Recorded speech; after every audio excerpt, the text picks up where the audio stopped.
Even if you are not living with your abusive partner or spouse, the threat of violence is still very real.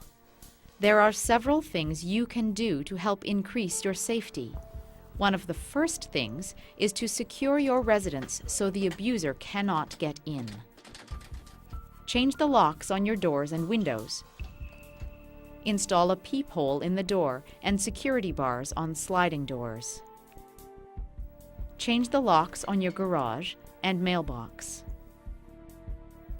Consider getting a dog and/or a security system which would alert you to intruders.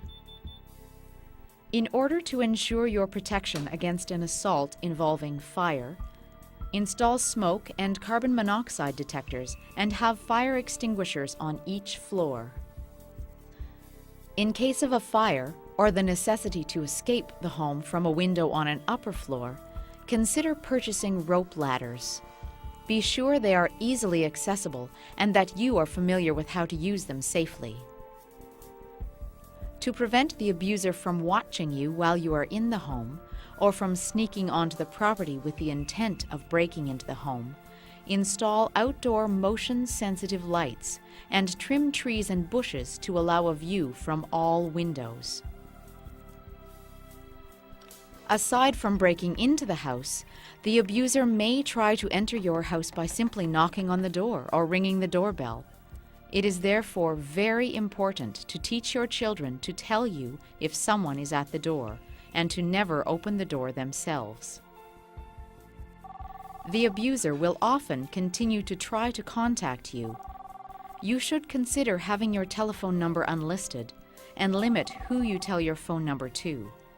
Also, by dialing *67 before you make an outgoing call, you can block your phone number from being identified. If you have call display, be careful who can access your stored numbers. If the abuser is making harassing phone calls, leaving messages, faxes, emails, or letters, try to document or keep a copy of these communications. With this evidence, you can contact the police and possibly have charges laid for harassment.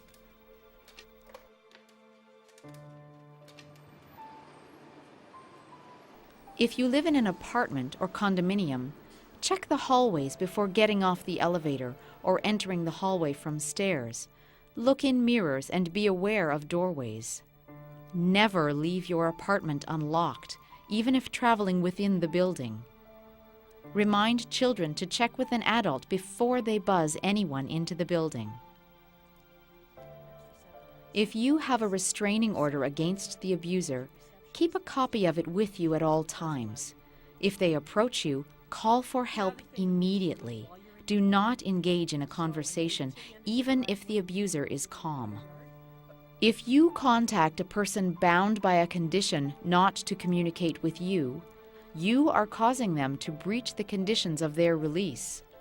Attempting to make contact yourself may create serious legal implications for both the person bound by the condition as well as yourself. Inform your friends and neighbors that you have a restraining order in effect and ask them to call police if they feel you may be in danger. Ensure your children's school and/or daycare has a copy of the restraining order. If possible, provide a picture of your abusive partner and information about the type of vehicle he or she may be driving. Even though the abusive partner is not living with you, you must still continue to plan for your safety and the safety of your children. Take the necessary security steps around your house.